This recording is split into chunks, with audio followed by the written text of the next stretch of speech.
새 아침이 밝았습니다. 어제의 상처를 지우고 우리는 새로운 하루를 출발해야 합니다. 코스닥 지수가 7개월여 만에 700선 라인대로 밀려 내려갔습니다. 게다가 초반부터 개파락의 하락이 아닌 상승하다가 장중에 맞이하는 이런 하락 때문에 더욱더 망연자실한 분들 많으실 겁니다. 유가증권 시장도 잘 버티다가 어제는 결국에는 하락으로 거래를 마치면서 지금 2400선 위태위태한 모습입니다. 2400선도 이탈한다면 과연 어디까지 내줘야 될 것인가? 4분기 우리 증시 시 출발부터 그렇게 녹록치 않은 모습입니다. 하지만 아직까지 끝난 게 아니죠. 연말까지 우리에게 주어져 있는 2달 반 더 잘 활용하려면 어떤 방안들이 필요할까요? 조금 더 집중하고 조금 더 머리를 짜내서 이 나은 방안을 만들어 보셔야겠습니다. 오늘도 시장에 비칠 뉴스를 통해서 투자 아이디어 찾아보시죠. 핵심 뉴스부터 살펴봅니다. 오늘 삼성전자 실적 발표 디데이입니다. 어제 LG전자가 실적 발표의 포문을 상당히 기분 좋게 열어줘서 삼성전자도 이런 흐름을 따라가줬으면 하는 바람이 있으실 텐데요. 일단 가이던스, 3분기 실적 가이던스 매출액은요, 68조 원입니다. 영업이익은 2조 원 초반으로 예상되고 있습니다. 구체적으로는 68조 287억 원, 그리고 영업이익은 2조 1927억 원으로 현재 3분기 컨센서스가 구성되어 있는 상황인데요. 전년하고 비교해봤을 때는 이 매출액은 11%, 영업이익은 약 80% 정도 줄어든 수치고 전 분기 대비로, 그러니까 지난 2분기 대비로는 개선된 움직임이 나타날 것으로 예상되고 있습니다. 2분기에는 매출액이 60조 턱걸이했습니다. 그리고 영업이익 같은 경우는 1조에 못 미쳐서요, 6,600억 원가량밖에 안 나왔었죠. 당시 2분기 실적 발표했을 때 기억해 보시면은 이제 바닥을 지나가고 있다라면서 오히려 그 이후 주가는 살아나는 모습을 나타내기도 했습니다. 과연 이 눈높이를 충족시켜 줄 것인가? 이 부분이 이 삼성전자뿐만 아니라 시장 전체적으로 향방을 좌우하는 키가 될 것으로 보고 있고요. 뿐만 아니라 시장에서는 이미 기대치를 많이 낮춰놨습니다. 삼성전자 이 3분기 실적 가이던스가 계속해서 낮아지는 추세를 보여왔던 건데요. 지난달 말에는 2조 원대 중반쯤 할 거다. 2조 4,400억 원이 컨센서스였습니다. 그런데 2주가량 2,500억 원가량 낮아지고 있는 상황이고요. 이야기인즉슨 점차 낮아지고 있는 눈높이가 이미 어느 정도 주가에 반영됐기 때문에 이 낮아진 눈높이를 맞춰만 준다면 오히려 바닥론이 부상하면서 더 오를 수 있지 않을까라는 기대도 있습니다. 현재 부진한 실적이 예상되는 이유로는요, 감산에 따른 고정비 증가 등의 여파로 인해서 실적이 그다지 좋지는 않을 것으로 보고 있습니다. 어느 정도 좀 염두에 뒀던 그런 상황이기 때문에 삼성전자가 이 부분만 충족시켜 준다면 이라는 기대도 함께 나타나고 있습니다. 그러면 어제 삼성전자의 주가 보겠습니다. 그래도 코스닥 대비로 유가증권 시장에 선방해 줄 수 있었던 이유는 시가총액 상위에 포진되어 있는 많은 종목군들이 비교적 안정적인 흐름을 보여줬기 때문이고요. 거기에다가 삼성전자와 SK하이닉스는 이 미국에서 중국에 있는 우리나라의 이 반도체 공장들로 이 반도체 장비를 무기한으로 들여올 수 있도록 일단은 규제 유예를 해놨다라는 내용이 호재가 되며 삼성전자도 어제 플러스권으로 거래를 마쳤습니다. 과연 66,000원 선 넘어서 이제 7만 전자 회복할 수 있을지 여부, 오늘장 실적 발표 잠시 후에 나올 예정입니다. 이어서 뉴욕 증시 마감 상황 전해드립니다. 뉴욕 증시는 반등 움직임이 이어졌습니다. 지정학적 리스크에도 불구하고 이 국채금리 하락으로 인해서 여기에 조금 더 민감한 반응이 나타난 건데요. 최근 들어서 미증시 반응이 늘 그렇습니다. 지정학적 리스크보다는 내부적으로 연준의 금리 결정이 어떻게 될 것인가, 이것이 조금 더 시장의 민감도가 높은 상황인데요.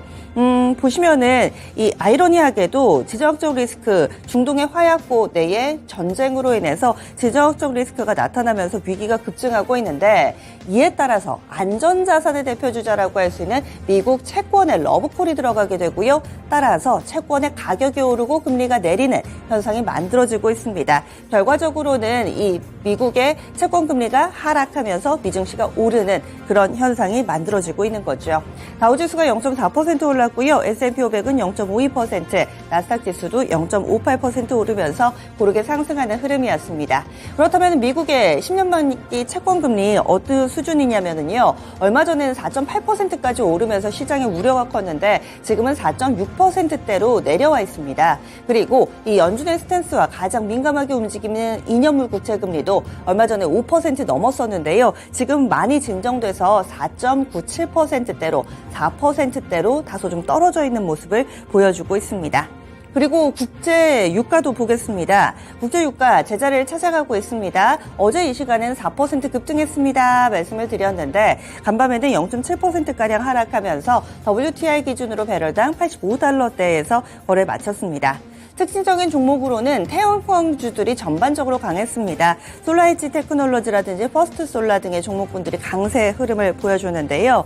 이 비슷하게 태양광 업체 중에서 맥시온이라는 업체가 있습니다. 여기에서 상당히 부진한 실적을 내놨는데 이것이 태양광 업황이 바닥을 지나가는 시그널이다 라고 업계에서는 해석하면서 오히려 태양광주들이 전반적으로 오르는 모습을 보여줬습니다. 이 밖에도 리튬 관련된 ETF 많이 올랐습니다. 대표적으로 또 리튬 광산 관련 종목 에버말도 5%가량의 오름세를 보여주면서 이런 부분들 우리 증시에 어떤 영향 미칠지 보셔야겠네요. 그럼 오랜만에 국내 증시 상장되어 있는 태양광주들 보겠습니다. 많지 않습니다. 최근 들어서 OCI도 회사 분할하면서 점차 이 태양광과의 거리두기를 좀 하고 있는 상황인데요. 대표적으로는 하나솔루션이 있습니다. 어제 강보학권이었고요. 신성 ENG도 같이 태양광으로 묶어볼 수 있는 종목이죠. 다음 소식 넘어가겠습니다. 지금 이어지고 있는 상황 가운데서 지금 미국의 연준에서 어떤 스탠스를 보여줄 것인가 이런 부분들이 중요하다 말씀을 드렸는데요. 최근 기조가 다소 바뀐 부분이 포착되고 있습니다. 연준 관계자들의 말언 속에서 이 금리 동결의 기조가 확산되고 있는 모습인데요. 간밤에도 하나 있었습니다. 최근 들어서 일련의 과정 가운데 매일매일 이런 보도가 나오고 있습니다. 어제는 댈러스 연은 총재였다면 오늘은요 애틀랜타 연은 총재 라파엘 보스틱 애틀랜타 연은 총재가 은행협회 연설에서 이런 얘기를 했습니다. 중동 전쟁으로 인해서 금리 인상이 더 필요하지 않다라고 말이죠.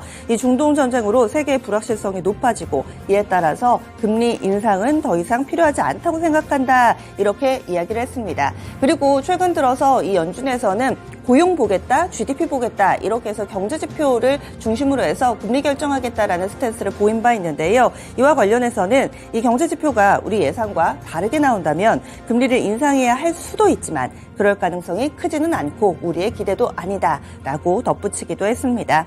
그리고 또 연준의 통화 정책이 인플레이션을 연준의 목표치인 2%로 끌어내릴 수 있고 앞으로 경기 침체가 발생하지 않을 것으로 본다라면서 상당히 시장에 반길 만한 멘트를 많이 쏟아냈습니다. 참고로 그는 비둘기파로 분류되기도 하고요. 이 비둘기파에 걸맞는 그런 발언을 내놓기도 한 거죠.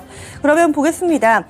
이 연준에서 이런 스탠스를 내놓음에 따라서 앞서 말씀드렸던 것처럼 10년물 국채금리의 움직임에도 영향을 미치게 된 거고요. 다음 소식입니다. 전 세계에 이목이 집중되고 있는 중동 쪽으로 넘어가 보시죠. 이탈리아와 이스라엘이죠.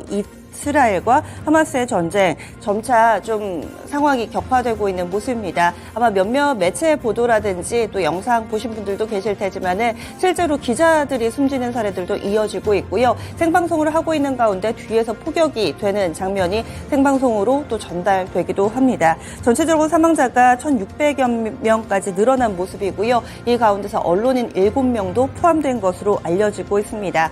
각국에서는 이와 관련해서 상당히 긴박하게 스탠스를 취하고 있는데요. 이 미국의 국무부에서는 오는 12일 이스라엘을 방문할 것이고 최선의 지원 방안을 논의할 거다라고 밝혔습니다.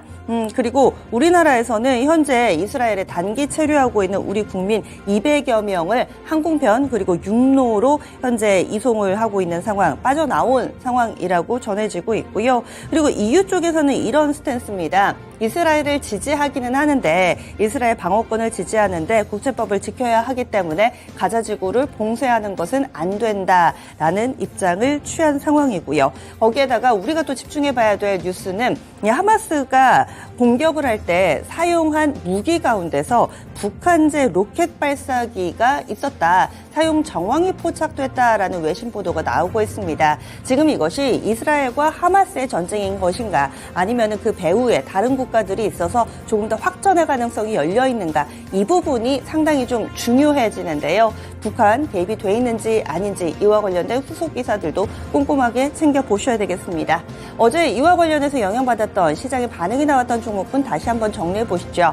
과연 하루짜리 테마에서 끝날 것인지 아니면 꾸준히 또 우크라이나와 러시아의 상황 때처럼 조금 더 연속성을 가져갈 것인지 방산주들 어제 일단은 좀 많이 올랐었고요. 다음으로 정유주들도 보겠습니다. 석유 도소매 쪽으로 급등이 나왔고 여기에 그치지 않고 천연가스나 LNG 관련된 종목군들까지도 매기가 확산되는 모습이었는데요. 이쪽으로 상한가가 많았습니다. 한국석유, 중앙에너비스 상한가 들어가면서 거래 마쳤습니다. 마지막 소식 넘어가겠습니다.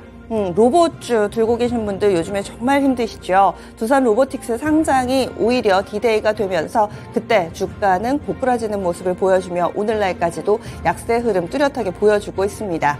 그런데 분위기를 반전시켜줄 수 있을 만한 그런 이벤트가 하나 있는데요. 바로 2023 로보월드가 개최가 되는 겁니다. 오늘부터 오늘 14일까지의 일정으로 국내에서 진행이 되고요. 국내 최대 규모의 로봇 행사라고 합니다. 거기에다가 정부 주관입니다. 산업부에서 주관하는 이 행사에는 올해 기관과 기업이 241곳이 참여하는 대규모 행사가 되겠고요. 국내외 바이어와 로봇 기업의 수출 상담회도 개최가 되고 또 투자 유치 데이도 마련될 예정이라고 합니다. 거기에다가 오늘이 첫날이죠. 오늘 같은 경우는 유공자 포상식도 진행이 되는데요. 이 수상하는 인물들의 리스트가 공개가 됐습니다. 여기에는 상장사 가운데 뉴로메카 박종훈 대표가 산업부 표창 받게 되고요. 비상장이기는 하지만은 나우로보틱스의 대표도 대통령 포창을 받을 것으로 알려져 있습니다. 로봇주들 실적 시즌을 앞두고서 조금은 더 부담스러운 영역이다. 실적 시즌 지나고 보자. 아니다. 지금 가격 메리트 발생했다. 여러 가지 의견이 있습니다. 관련된 종목군 다시 보겠습니다. SPG, 뉴로메카, 레인보우 로보틱스, T로보틱스, 그리고 두산 로보틱스까지 얼마나 주가가 많이 빠졌는지 바로 좀 보이실 겁니다. 이제는 바닥일지 간절히 바라면서 이렇게 해서 핵심 뉴스 정리해봤고요. 그럼 오늘도 개장은 증권통과 함께 하시죠.